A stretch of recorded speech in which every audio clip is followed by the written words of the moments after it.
কি অবস্থা সকলের? আশা করি অনেক অনেক ভালো আছেন। আজকে আমি এরকম একটি সিনেমা, এরকম একজন নায়ককে নিয়ে কথা বলবো, হয়তো আপনারা শুনে অবাক হয়ে যাবেন। কারণ আজকে কিন্তু বাংলাদেশ পাড়িয়ে কলকাতা পাড়িয়ে একবারে চলে যাচ্ছে। আজকে সাউথ ইন্ডিয়ান সিনেমার রিভিউ দিতে চলে এসেছি।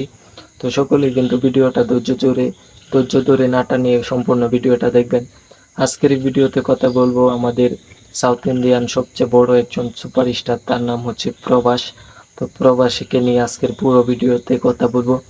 এই প্রথমবারের মতো সাউথ ইন্ডিয়ান কোনো নায়ককে নিয়ে আমি ভিডিও বানাইতেছি। অবশ্যই সকলে সাপোর্ট করবেন। সাউথ ইন্ডিয়ান সকল ভিডিও রিভিউ কিন্তু নিত্য নতুন ভিডিও রিভিউ পাবেন। তো এভরিওয়ান, চলেন প্রভাসকে নিয়ে আমি কিছু কথা বলবো। সেটা হচ্ছে প্রভাসের আপকামিং যে সিনেমাটা আসতে চলেছে সেটা হচ্ছে কাঙ্কি মুভি। তো কাঙ্কি সিনেমার টিজার তো আমরা সকলে দেখেছি। এর আগে প্রভাসের আরও একটি সিনেমা মুক্তি পেয়েছিল, সেটার নাম হচ্ছে সালার।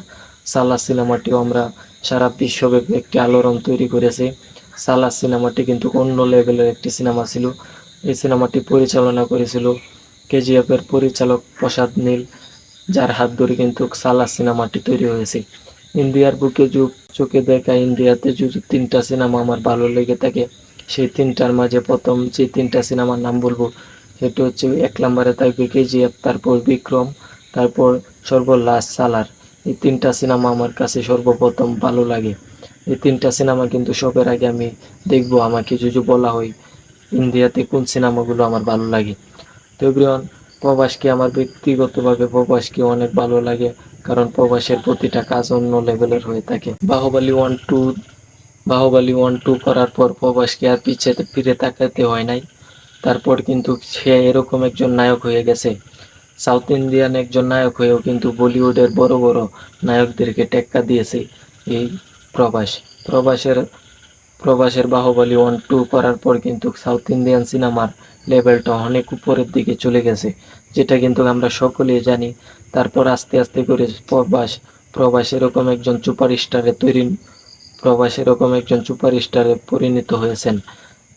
যেরকম আপনারা দেখবেন ইন্ডিয়ার বুকে প্যান ইন্ডিয়ান বলেন এবং বলিউড বা সাউথ বলেন, সবচেয়ে বেশি টাকা খরচ করা হয় প্রবাসের সিনেমাতে। আপনারা একটু লক্ষ্য করে দেখবেন, প্রবাসের কিন্তু সবচেয়ে বড় বড় সিনেমাগুলো প্রবাসকে দিয়ে কিন্তু করানো হয়।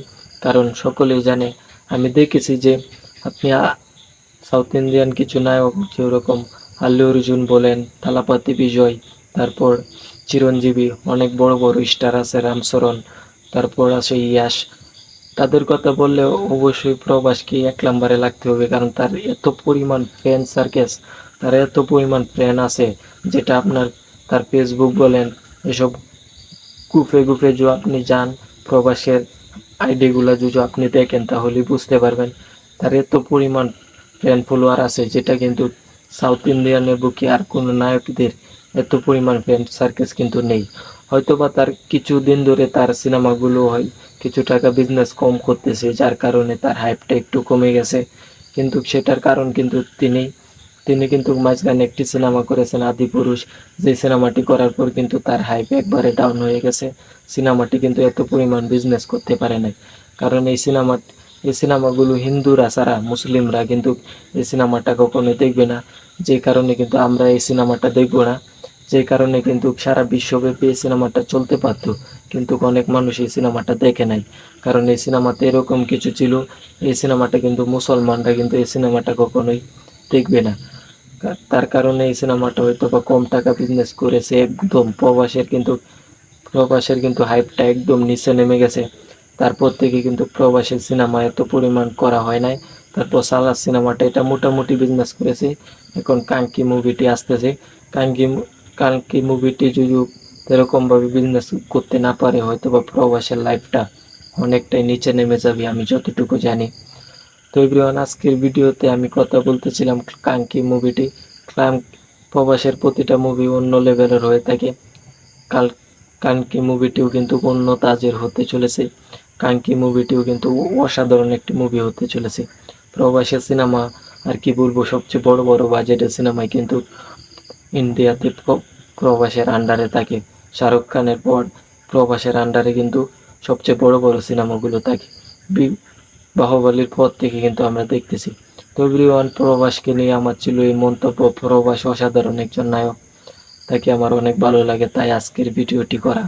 যারা বাংলাদেশে প্রবাসের ফ্রেন্ড আছেন, আপনাদের কাছে কেমন লেগেছে ভিডিওটি অবশ্যই ভিডিওর নিচে কমেন্ট করে জানাবেন। চ্যানেলে নতুন হয়ে থাকলে সাবস্ক্রাইব করে রাখবেন পরবর্তী নতুন ভিডিও প্রবাসী দেখার জন্য। আজকের ভিডিওটি এই পর্যন্তই। আসি, আল্লাহ হাফেজ।